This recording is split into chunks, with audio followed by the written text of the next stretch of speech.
Now there were three of us sitting in the waiting room waiting to hear how Dally and Johnny were doing. Then the reporters and the police came. They asked too many questions too fast and got me mixed up. If you want to know the truth, I wasn't feeling real good in the first place. Kind of sick, really. And I'm scared of policemen anyway. The reporters fired one question after another at me and got me so confused I didn't know what was coming. Derry finally told them I wasn't in any shape to be yelled at so much, and they slowed down a little. Derry's kind of big. Soda Pop kept them in stitches. He'd grab one guy's press hat and another's camera and walk around interviewing the nurses and mimicking TV reporters. He tried to lift the policeman's gun and grinned so crazily when he was caught that the policeman had to grin too. Soda can make anyone grin.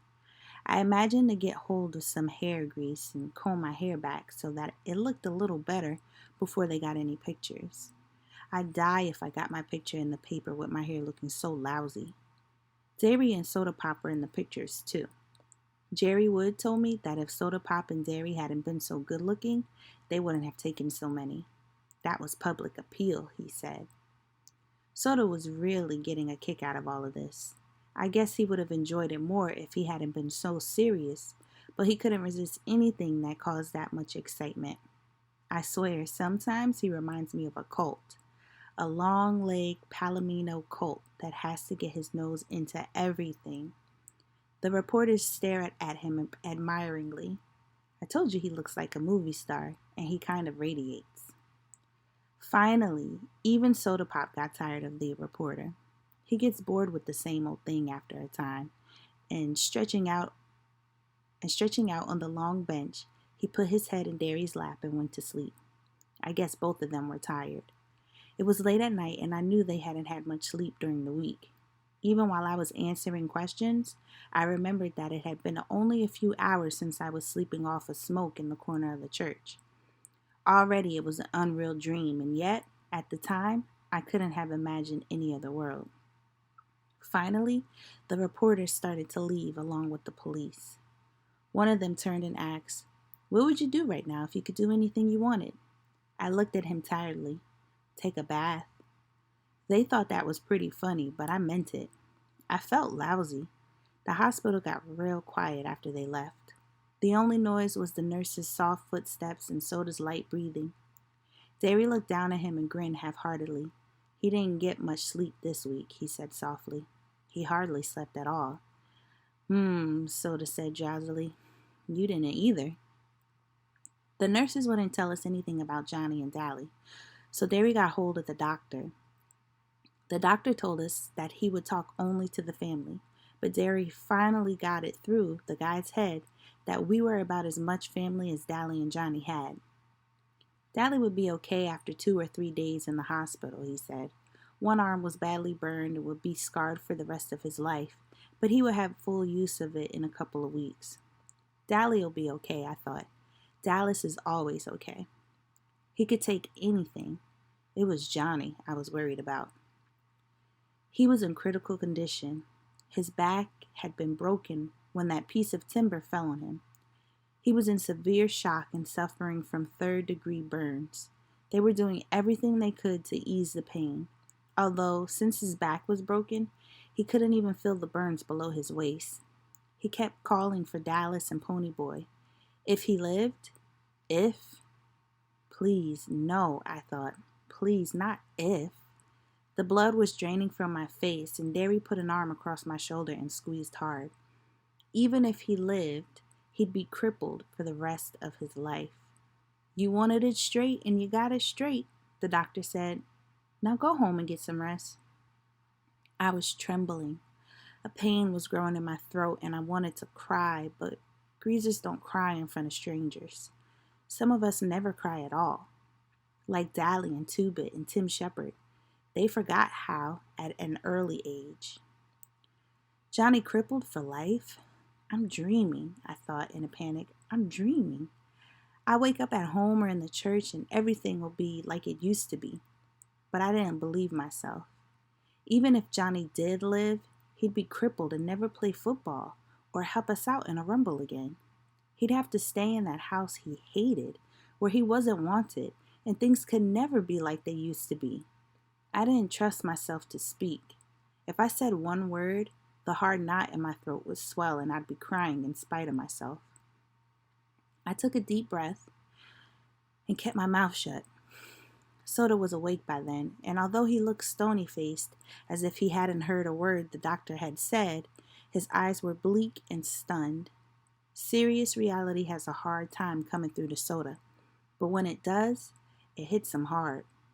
He looked like I felt when I had seen that black-haired Soch lying doubled up and still in the moonlight. Derry was rubbing the back of my head softly. We'd better get home. We can't do anything here. In our Ford, I was suddenly overcome with sleepiness. I leaned back and closed my eyes, and we were home before I knew it. Soda was shaking me gently. "Hey, pony boy, wake up. You still gotta get to the house." I said sleepily, and lay down in the seat. I couldn't have gotten up to save my life. I could hear Soda and Derry, but as if from a great distance. "Oh, come on, pony boy," Soda pleaded, shaking me a little harder. "We're sleepy too." I guess Derry was tired of fooling around because he picked me up and carried me in. "He's getting mighty big to be carried," Soda said. I wanted to tell him to shut up and let me sleep, but I only yawned. "He sure lost a lot of weight," Derry said. I thought sleepily that I should at least pull off my shoes, but I didn't. I went to sleep the minute Derry tossed me on the bed. I'd forgotten how soft the bed really was. I was the first one up the next morning. Soda must have pulled my shoes and shirt off for me.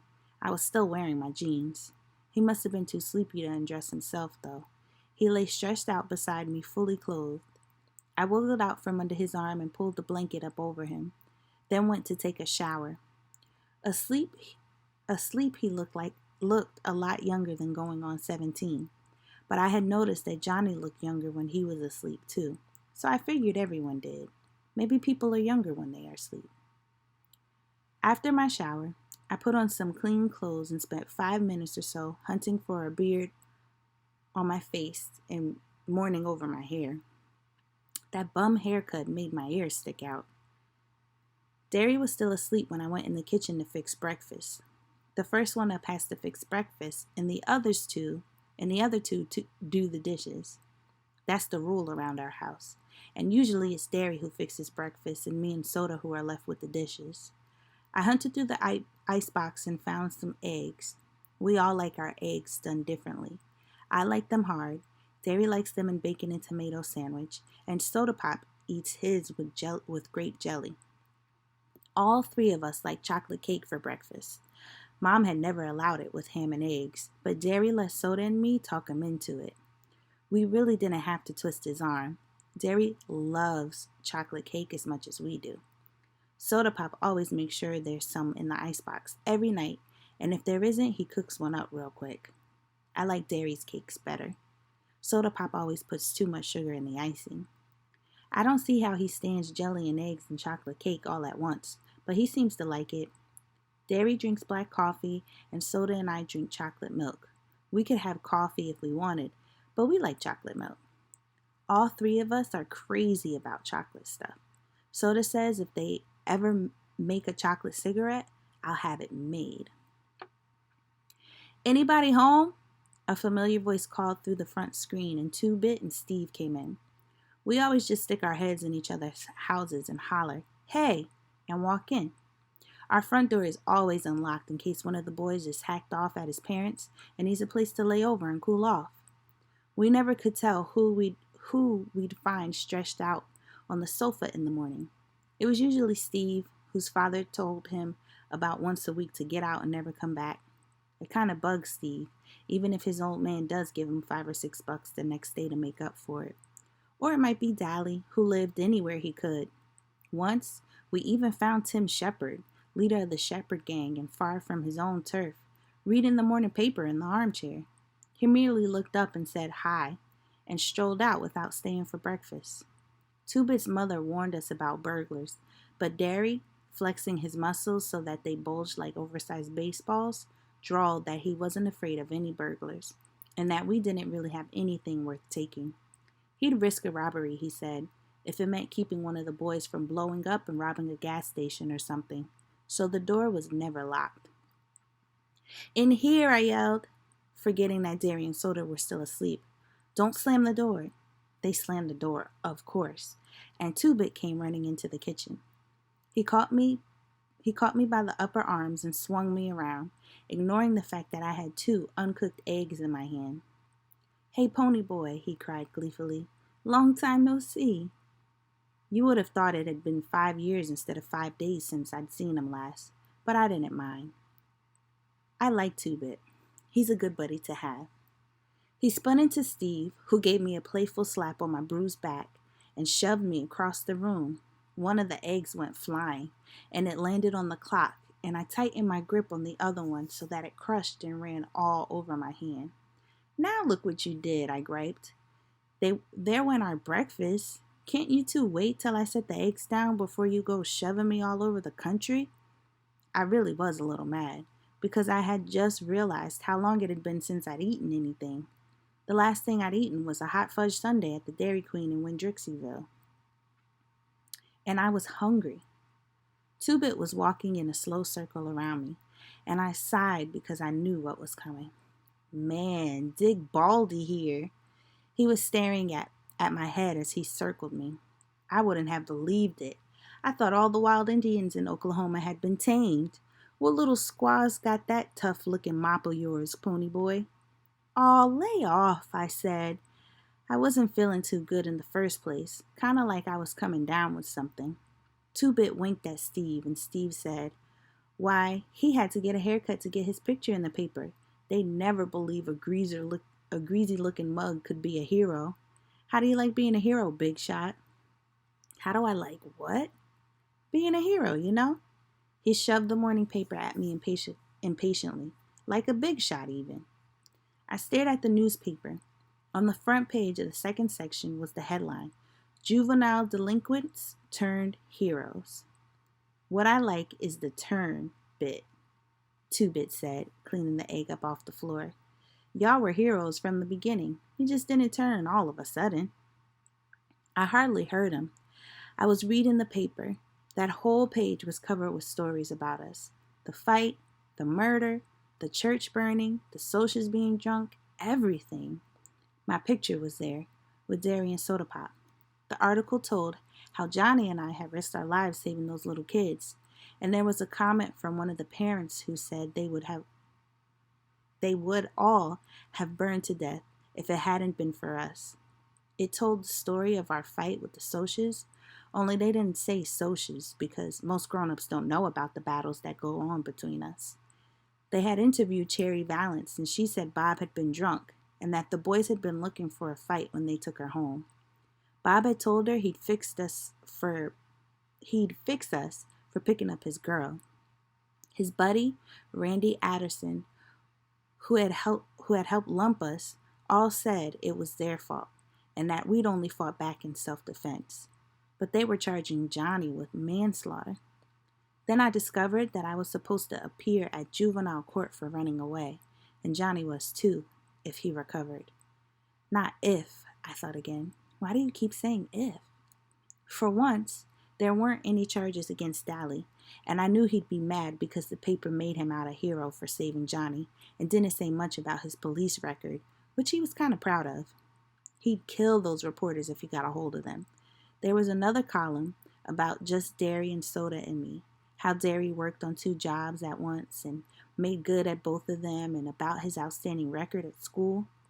It mentioned Soda Pop dropping out of school so we could stay together, and that I made the honor roll at school all the time and might be a future track star. Oh yeah, I forgot. I'm on the A squad track team, the youngest one. I'm a good runner. Then it said we shouldn't be separated after we had worked so hard to stay together. The meaning of the last line finally hit me. "You mean," I swallowed hard, "that they're thinking about putting me and Soda in a boys' home or something?" Steve was carefully combing back his hair in complicated swirls. "Something like that." I sat down in a daze. We couldn't get hauled off now, not after me and Derry had finally got through to each other, and now that the big rumble was coming up. and we would settle this social greaser thing once and for all? Not now, when Johnny needed us and Dally was still in the hospital and wouldn't be out for the rumble. No, I said out loud, and Two-Bit, who was scraping the eggs off the clock, turned to stare at me. No what? No, they ain't gonna put us in a boys' home. Don't worry about it, Steve said, cocksure that he and Soda Pop could handle anything that came up. They don't do things like that to heroes. Where is Soda and Superman? That was as far as he got, because Derry shaved and dressed, came in behind Steve and lifted him up off the floor, then dropped him. We all called Derry Superman or Muscles at one time or another. But one time Steve made the mistake of referring to him as all brawn and no brain, and Derry almost shattered Steve's jaw. Steve didn't call him that again, but Derry never forgave him. Derry has never really gotten over not going to college. That was the only time I've ever seen Soda mad at Steve, although Soda attaches no importance to education. School boredom, no action. Soda came running in. Where's that blue shirt I washed yesterday? He took a swig of chocolate milk out of the container. Hate to tell you, buddy, Steve said, still flat on the floor, but you have to wear clothes to work. There's a law or something. Oh yeah, Soda said. Where's those wheat jeans, too? I ironed. They're in my closet, Derry said. Hurry up, you're going to be late. Soda ran back muttering, I'm hurrying. Steve followed him, and in a second, there was the general racket of a pillow fight. I absent-mindedly watched Derry as he searched the icebox for chocolate cake. Derry, I said suddenly, did you know about the juvenile court? Without fuming to look at me, he said evenly, yeah, the cops told me last night. I knew then that he realized we might get separated. I didn't want to worry him anymore, but I said, I had one of those dreams last night. The one I can't ever remember. Derry spun around to face me, genuine fear on his face. What? I had a nightmare the night of Mom and Dad's funeral. I'd had nightmares and wild dreams every once in a while when I was little, but nothing like this one. I woke up screaming bloody murder, and I never could remember what it was that had scared me. It scared Soda Pop and Derry almost as bad as it scared me. For night after night, for weeks on end, I would dream this dream and wake up in a cold sweat or screaming, and I never could remember exactly what happened in it. Soda began sleeping with me, and it stopped reoccurring so often, but it happened often enough for Derry to take me to a doctor. The doctor said I had too much imagination. He had a simple cure, too. Study harder, read more, draw more, and play football more. After a hard game of football and 4 or 5 hours of reading, I was too exhausted mentally and physically to dream anything, but Derry never got over it, and every once in a while he would ask me if I ever dreamed anymore. Was it very bad? Two-Bit questioned. He knew the whole story, and having never dreamed about anything but blondes, he was interested. No, I lied. I had awakened in a cold sweat and shivering, but Soda was dead to the world. I had just wiggled closer to him and stayed awake for a couple of hours, trembling under his arm. That dream always scared the heck out of me. Derry started to say something, but before he could begin, Soda Pop and Steve came in. You know what? Soda Pop said to no one in particular. When we stomp the So She's Good, me and Stevie here are going to throw a big party, and everybody can get stoned. Then we'll go chase the socials clear to Mexico. Where you going to get the dough, little man? Derry had found the cake and was handing out pieces. I'll think of something, Soda Pop assured him between bites. You going to take Sandy to the party, I asked. Just to be saying something. Instant silence. I looked around. What's the deal? Soda Pop was staring at his feet, but his ears were reddening. No, she went to live with her grandmother in Florida. How come? Look, Steve said, surprisingly angry. Does he have to draw you a picture? It was either that or get married, and her parents almost hit the floor at the idea of her marrying a 16-year-old kid. 17, Soda said softly. I'll be 17 in a couple weeks. Oh, I said, embarrassed. Soda was no innocent. I had been been in on bull sessions, and his bragging was as loud as anyone's, but never about Sandy. Not ever about Sandy. I remembered how her blue eyes had glowed when she looked at him, and I was sorry for her. There was a heavy silence. Then Derry said, "You'd better get on to work, Pepsi Cola." Derry rarely called soda by Dad's pet nickname for him, but he did so then because he knew how miserable Soda Pop was about Sandy. "I hate to leave you here by yourself, Pony Boy," Derry said slowly. "Maybe I ought to take the day off." "I've stayed by my lonesome before. You can't afford a day off." "Yeah, but you just got back, and I really ought to stay." "I'll babysit him," Two-Bit said, ducking as I took a swing at him. "I haven't gotten anything better to do." "Why don't you get a job?" Steve said. "Ever consider working for a living?" "Work?" Two-Bit was aghast. "And ruin my rep? I wouldn't be babysitting the kid here if I knew of some good day nursery open on Saturdays." I pulled his chair over backward and jumped on him, but he had me down in a second. I was kind of short on wind. "I've got to cut out smoking or I won't make track next year." "Holler, Uncle." "Nope," I said, struggling, but I didn't have my usual strength. Derry was pulling on his jacket. "You two do up the dishes. You can go to the movies if you want to before you go see Dally and Johnny." He paused for a second, watching Two-Bit squash the heck out of me. "Two-Bit, lay off. He ain't looking so good. Pony Boy, you take a couple of aspirin and go easy. You smoke more than a pack today, and I'll skin you. Understood?" "Yeah," I said, getting to my feet. "You carry more than one bundle of roofing at a time, and me and Sota'll skin you. Understood?" He grinned, one of his rare grins. "Yeah.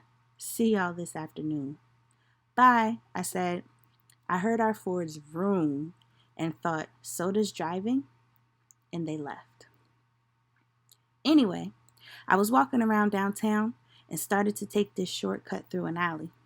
Two-Bit was telling me about one of his many exploits while we did the dishes.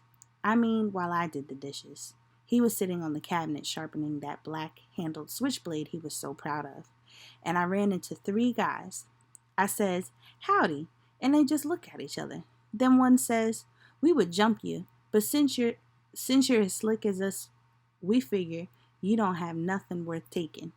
I says, "Buddy, that's the truth," and went right on. Moral? What's the safest thing to be when one is met by a gang of social outcasts in an alley? "A judo expert?" I suggested. "No, another social outcast." Two-Bit yelped and nearly fell off the cabinet from laughing so hard. I had to grin too. He saw things straight and made them into something funny. "We're going to clean up the house," I said. "The reporters or police or somebody might come by. And anyway, it's time for those guys from the state to come by and check up on us. This house ain't messy. You ought to see my house." "I have. And if you had the sense of a billy goat, you'd try to help around your place instead of bumming around." "Shoot, kid. If I ever did that, my mom would die of shock." I liked Two-Bit's mother. She had the same good humor and easygoing ways that he did. She wasn't lazy like him, but she let him get away with murder. I don't know, though. It's just about impossible to get mad at him. When we had finished, I pulled on Dally's brown leather jacket. The back was burned black now, and we started for 10th Street. "I would drive us," Two-Bit said, as we walked up the street trying to thumb a ride. "But the brakes are out on my car. Almost killed me and Kathy the other night." He flipped the collar of his black leather jacket up to serve as a windbreaker while he lit a cigarette. "You ought to see Kathy's brother. Now there's a hood. He's so greasy he glides when he walks. He goes to the barber for an oil change, not a haircut." I would have laughed, but I had a terrific headache. We stopped at the Tasty Freeze to buy Cokes and rest up, and the blue Mustang that had been trailing us for 8 blocks pulled in. I almost decided to run, and Two-Bit must have guessed this, for he shook his head ever so slightly and tossed me a cigarette. As I lit up, the Socs who had jumped Johnny and me at the park hopped out of the Mustang. I recognized Randy Addison, Marcia's boyfriend, and the tall guy that had almost drowned me. I hated them. It was their fault Bob was dead. Their fault Johnny was dying. Their fault Soda and I might get put in a boy's house. I hated them as bitterly and as contemptuously as Dally Winston hated. Two-Bit put an elbow on my shoulder and leaned against me, dragging on his cigarette. You know the rules. No jazz before the rumble, he said to the Socias. We know, Randy said. He looked at me. Come here, I want to talk to you. I glanced at Two-Bit. He shrugged. I followed Randy over to his car out of the earshot of the rest. We sat there in his car for a second, silent. Golly, that was the toughest car I've ever been in. I read about you in the paper, Randy said finally. How come? I don't know. Maybe I felt like playing hero. I wouldn't have. I would have let those kids burn to death. You might not have. You might have done the same thing. Randy pulled out a cigarette and pressed it in the car lighter. I don't know. I don't know anything anymore. I would never have believed a greaser could pull something like that. Greaser didn't have anything to do with it. My buddy over there would have done it. Maybe you would have done the same thing. Maybe a friend of yours wouldn't have. It's the individual. I'm not going to show at the Rumble tonight, Randy said slowly. I took a good look at him. He was 17 or so, but he was already old. Like Dallas was old. Cherry said her friends were too cool to feel anything, and yet she could remember watching sunsets. Randy was supposed to be too cool to feel anything, and yet there was pain in his eyes. I'm sick of all this. Sick and tired. Bob was a good guy. He was the best buddy a guy ever had. I mean, he was a good fighter and tough and everything, but he was a real person too, you dig? I nodded. He's dead. His mother has had a nervous breakdown. They spoiled him rotten. I mean, most parents would be proud of a kid like that, good looking and smart and everything, but they gave in to him all the time. He kept trying to make someone say no, and they never did. They never did. That was what he wanted, for somebody to tell him no, to have somebody lay down the law, set the limits, give him something solid to stand on. That's what we all want, really. One time, Randy tried to grin, but I could tell he was close to tears. One time he came home drunker than anything. He thought sure they were gonna raise the roof. You know what they did? They thought it was something they'd done. They thought it was their fault, that they'd failed him and driven him to it or something. They took all the blame and didn't do anything to him. If his old man had just belted him, just once, he might still be alive. I don't know why I'm telling you this. I couldn't tell anyone else. My friends, they think I was off my rocker or turning soft. Maybe I am. I just know that I'm sick of this whole mess. That kid, your buddy, the one that got burned, he might die? Yeah, I said, trying not to think about Johnny. And tonight, people get hurt in rumbles, maybe killed. I'm sick of it because it doesn't do any good. You can't win, you know that? Don't you? And when I remained silent, he went on. You can't win, even if you whip us. You'll still be where you were before, at the bottom. And we'll still be the lucky ones with all the breaks. So it doesn't do any good, the fighting and the killing. It doesn't prove a thing. We'll forget it if you win, or if you don't. Greasers will still be greasers, and Socias will still be Socias. Sometimes, I think it's the ones in the middle that are really the lucky stiffs. He took a deep breath. So I'd fight if I thought it'd do any good. I think I'm going to leave town. Take my little old Mustang and all the dough I can carry and get out. Running away won't help. Oh hell, I know it, Randy half sobbed. But what can I do? I'm marked chicken if I punk out of the rumble, and I'd hate myself if I didn't. I don't know what to do. I'd help you if I could, I said. I remembered Cherry's voice. Things are rough all over. I knew then what she meant. He looked at me. No, you wouldn't. I'm a soch. You get a little money, and the whole world hates you. No, I said. You hate the whole world. He just looked at me. From the way he looked, he could have been 10 years older than he was. I got out of the car. You would have saved those kids if you had been there, he said. I said, you'd have saved them the same way as we did. Thanks, Grease, he said, trying to grin. Then he stopped. I didn't mean that. I meant, thanks, kid. My name's Ponyboy, I said. Nice talking to you, Randy. I walked over to Two-Bit and Randy honked for his friends to come and get into the car. What did he want? Two-Bit asked. What did Mr. Super Soch have to say? He ain't a Soch, I said. He's just a guy. He just wanted to talk.